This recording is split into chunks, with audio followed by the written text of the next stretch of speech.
Hey guys, it's me, it's Emily O. Again, I'm on my bed. I'm sitting on my bed. You can see my workout papers, a really old picture of my godson right there, Kovu. You'll hear tons about him. He's the best. I love him to death. Um, the ladies of the YouTube Milsa support channel, we're having a tough time right now figuring out videos in light of everything that's going on around the world. Um, if you don't know what I mean just by that sentence, go turn on the news or Google it or Yahoo it. Or, I don't know, do people use Bing? Is that a thing? I don't know. But if you don't know what that sentence means, then just look up what's happening around the world right now because a lot of people are scared. And so we're trying to find non milsoy things to do. And that's a bit hard for a group that is called the Milso Support YouTube channel. And we haven't really decided on a video for this week, so Chelsea and everyone else, please don't get mad at me, but I'm just going to take the opportunity that is here to talk about my disease. Okay, I've mentioned it a couple of times in a few videos, and I don't know if anyone's watching these or if anyone even cares, but I need to talk about it, and this seems like the right opportunity. About a month ago, I was finally, after 2.5 years, diagnosed with reflex sympathetic dystrophy. Now the next question is, well, what the heck does that mean? That, and I have it in my right leg, in my lower right leg, and that pretty much means that my blood vessels in my leg, they should be open. I don't know why, we're gonna use my hands. There should be blood vessels open, and mine are completely closed. So, like, there are, like, just tiny bit open, and so, like, a very small amount of blood is getting through to my leg, which explains the color difference, the temperature difference, and every other thing that every doctor told me I was crazy, it's in my head, you're making this up, you're addicted to painkillers. And a note on that, if I were addicted to painkillers, how in the world would nerve painkillers give me any relief? Because those only help with nerves. You'd have to give me like Vicodin or something. It's stupid doctors. And anyways, I got injured at work about 2 years ago, but I was also a senior, so that was 2012. So I was in the musical that at my school that year, which was Hello Dolly, and I hated the musical. I don't know why I couldn't stand it. And anyways, so I was only on my crutches during school hours. I was either at work or I was in heels dancing for a month leading up to opening night. Smart, right? I know. I had great ideas all the time. And that, we're assuming that is where everything started. This disease has been in my body since I was born, but hasn't been active, if that makes sense. Terrible analogy that's about to come up, I know. Please don't be offended, but it's kind of like an autoimmune disorder or cancer. I mean, my mom's got an autoimmune disorder, so they were going to diagnose me with a neurological autoimmune disorder that they didn't have any answers to. But I found this amazing pain clinic doctor, and in about 3 minutes, she goes, I know exactly what's wrong with you. 5 minutes later, the results came back positive.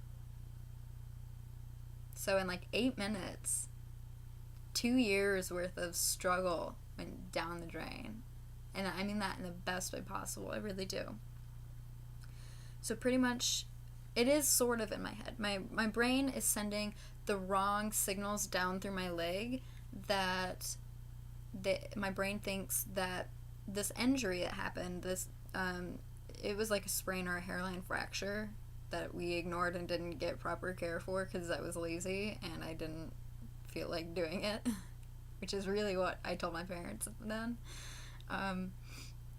Anyways, my brain is sending the wrong signals, and it thinks that injury happened 30 seconds ago, not almost 3 years ago.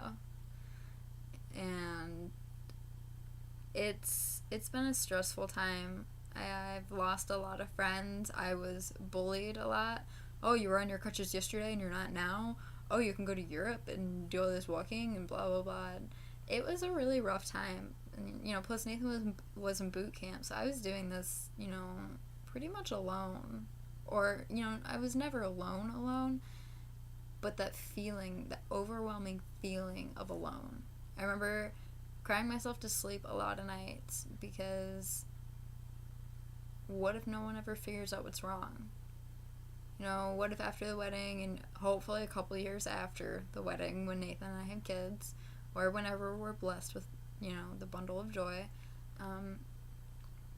what if this is something that's going to carry on to them, and we have absolutely no idea what's going on?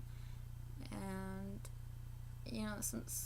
there were a lot of scary thoughts, and I'm not saying that just because now there's a name for this scary thing that's been lurking in my life for 2 years, I'm not saying that those fears aren't gone. They're just a tiny bit easier to face now that it has a name.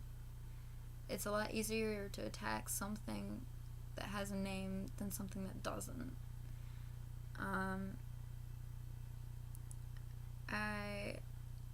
I've struggled with a lot of things through my life. Depression, a lot of self-harm, eating disorders, that one's still pretty strong. And I would definitely say this was the hardest thing. And I know this is a Milsa support YouTube channel, but going through not knowing what this disease was a whole lot worse than Nathan being away. Nathan being away hasn't helped at all, but it's a whole lot worse than the distance because it's your health. There's nothing that he could do to fix it, so he felt awful too, which made me feel even worse. And aside from that, sorry, I'm wearing yoga pants because I got my injections yesterday morning, and so I can't wear belts because I get the injections right in between my L2 and L3, like right in between my vertebrae and my spine. So if I get an infection, I'm screwed. But I don't remember what I was saying because I'm on so much. I've introduced 2 new medications within 3 days of each other into my body, plus the sedatives from yesterday. So I feel nauseous and loopy, and it's really hard to remember things right now.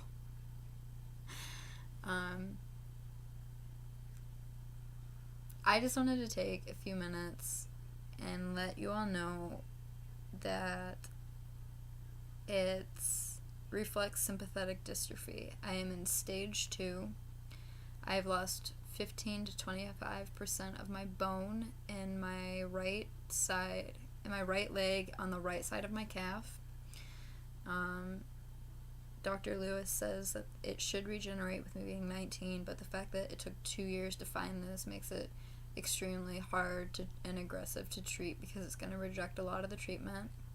Right now I'm getting 1 injection a week. She just started me on Cymbalta. I took my first Cymbalta pill last night, and it's quite possible after a month or 2, if she even waits that long on the Cymbalta, because the injections, the loveliness of those only last 2 days. So it's quite possible I'll start taking injections twice a week for the rest of my life. And this is also an incurable disease. It will never go away. I will deal with this the rest of my life. And I can't pass it on to my children, so that's very good. What else was I gonna say? I think there was one more thing. It can also spread to different parts of my body. Just because it's only been in my leg for 2 years doesn't mean it can't spread to any other part of my body that it wants to. And there's no stopping it. So this is an orphan disease. It just got a huge grant for money because enough people have finally been diagnosed with it that it's not just a diagnosis now, it's an orphan disease. And hopefully they'll find out some more research about it and be able to fix people, because this is scary. Like, I understand, like, cancer is worse and everything, but everybody's got their own story. You just have to be willing to listen to it. Again, it's called reflex sympathetic dystrophy.